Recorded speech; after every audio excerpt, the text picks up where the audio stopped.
নমস্কার, আমি রাজেশ চক্রবর্তী। স্পষ্ট বার্তা চ্যানেলের পক্ষ থেকে আপনাদেরকে জানাই আরো একবার অসংখ্য অভিনন্দন। তো দেখুন, আজকে আমি যে বিষয়টাকে নিয়ে এখানে আলোচনা করব, আপনারা দেখতে পাচ্ছেন যে বিভিন্ন রাশির অধিপতি গ্রহ, অর্থাৎ কোন রাশির কোন গ্রহটা অধিপতি, আজকে এটা নিয়ে আলোচনা। তো আপনি মিলিয়ে দেখুন আপনার কোনটা রাশি, এবং তাহলে আপনার সেই গ্রহটা হয়ে যাবে আপনার অধিপতি গ্রহ। তো চলে আসি মূল আলোচনায়। তো আমি পরপর এখানে বোর্ডে লিখছি, আপনারা দেখুন। তো প্রথমে আমি একটা মাঝে দাগ দিয়ে দিচ্ছি যে আমি দুদিকে ভাগ করব। অর্থাৎ আমরা জানি আমাদের অ্যাস্ট্রোলজিতে কটা রাশি রয়েছে, না 12টা রাশি রয়েছে। তো 12টা রাশি কি কি আমি এখানে পরপর লিখছি, আপনারা দেখুন। প্রথমেই 1 নম্বরে কি আসছে, না মেষ। এখানে লিখলাম মেষ। অর্থাৎ এই যে মেষ, এই মেষ রাশির অধিপতি গ্রহটাকে আমাদেরকে জানতে হবে। মেষ রাশির অধিপতি গ্রহকে, না মঙ্গল।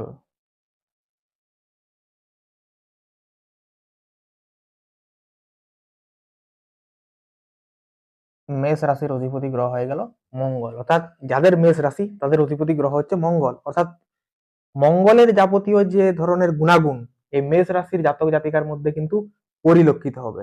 আপনার যদি মেষ রাশি হয়ে থাকে, আপনি মিলিয়ে দেখুন যে মঙ্গলের যাবতীয় গুণ, যেমন সে হয়ে যাবে সাহসিক, নির্ভীক, সে কারোর কথা শুনবে না, নিজে যা ইচ্ছা করবে, এটা কিন্তু সে এই মেষ রাশির জাতক জাতিকা হয়ে থাকে। তো আমি সংক্ষেপে বলে দিচ্ছি, আমি পরবর্তীতে পুরো ডিটেলসে বিভিন্ন রাশি নিয়ে আলোচনা করব, সেখানে আমি বলে দেবো যে মেষ রাশির জাতক জাতিকা কিরকম তার অ্যাটিটিউড হবে, তার দৈহিক গঠন কি হবে, তার ভবিষ্যতে সে কতটা সাকসেসফুল হতে পারবে, এটা আমি পরবর্তীতে আলোচনা করব। আজ আমি সংক্ষেপে আলোচনা করছি।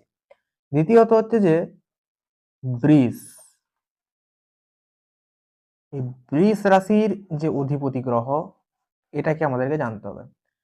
বৃষ রাশির অধিপতি গ্রহ হচ্ছে শুক্র।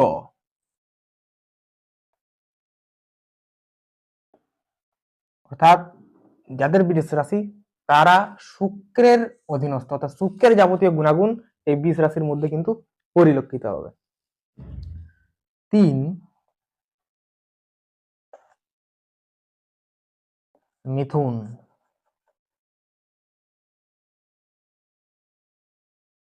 এই মিথুন রাশির অধিপতি গ্রহটাকে, না বুধ।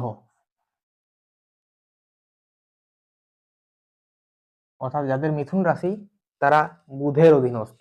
বুধের যাবতীয় গুণাগুণ এই মিথুন রাশির মধ্যে পরিলক্ষিত হবে। এরপরে চলে আসি 4 নাম্বার, কর্কট।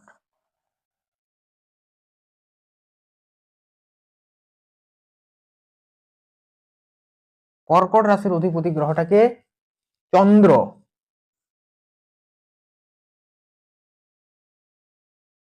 অর্থাৎ যাদের কর্কট রাশি তারা চন্দ্রের অধীনস্থ।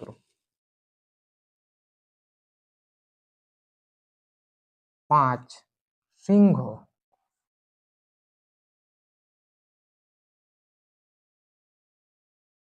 তাদের সিংহ রাশি, তাদের অধিপতি হচ্ছে রবি।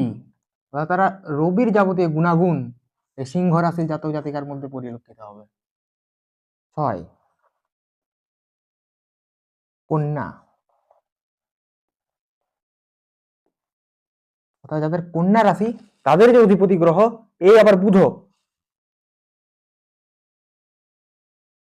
অর্থাৎ বুধ কিন্তু দুটো রাশির অধিপতি গ্রহ, একটা হচ্ছে মিথুন আর একটা কন্যা। তো এরপর 7 তুলা।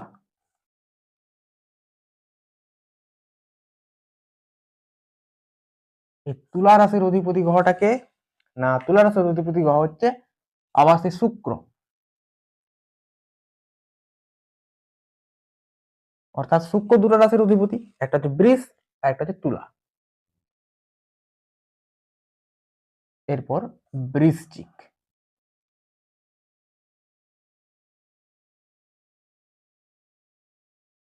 বৃশ্চিক রাশির অধিপতি গ্রহটাকে, না মঙ্গল।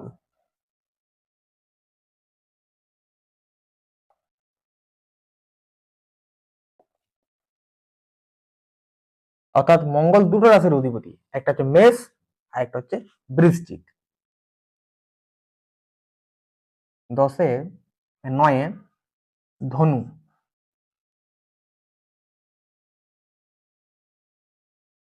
ধনু রাশির অধিপতি গ্রহটাকে বৃহস্পতি। অর্থাৎ যারা ধনু রাশির জাতক জাতিকা তারা বৃহস্পতির জাতক জাতিকা হয়ে থাকেন। অর্থাৎ বৃহস্পতির যাবতীয় যে গুণাগুণ, সেই গুণাগুণ কিন্তু ধনু রাশির জাতক জাতিকারা কিন্তু পেয়ে থাকেন। 10 মকর।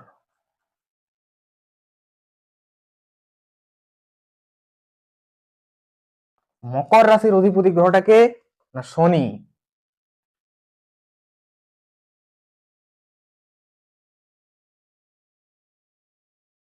11 কুম্ভ।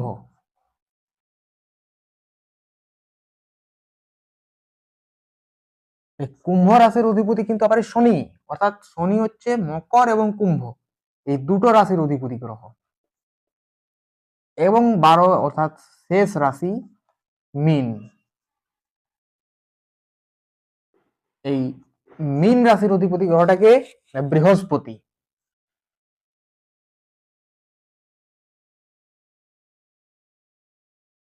বৃহস্পতি তাহলে দুটি রাশির অধিপতি, এক হচ্ছে ধনু, দুই হচ্ছে মীন। অর্থাৎ আমি এখানে আলোচনা করেছি যে কোন রাশিটা কোন গ্রহের আন্ডারে থাকে। মেষ মঙ্গলের অধীনে, বৃষ শুক্রের অধীনে, মিথুন বুধের অধীনে, কর্কট চন্দ্রের অধীনে, সিংহ রবির অধীনে, কন্যা বুধের অধীনে, তুলা শুক্রের অধীনে, বৃশ্চিক মঙ্গলের অধীনে, ধনু বৃহস্পতির অধীনে, মকর শনির অধীনে, কুম্ভ শনির অধীনে এবং মীন হচ্ছে বৃহস্পতির অধীনে। এখানে আপনারা দেখবেন একটা জিনিস যে রবি এবং চন্দ্র বাদ দিয়ে বাকি যে সমস্ত গ্রহগুলো আছে এরা কিন্তু দুটো করে রাশির অধিপতি। একমাত্র রবি এবং এই চন্দ্র শুধুমাত্র একটা করে রাশির অধিপতি, অর্থাৎ এদের একটা করেই ঘর হয়। রবি সিংহ রাশির অধিপতি, চন্দ্র হচ্ছে কর্কট রাশির অধিপতি।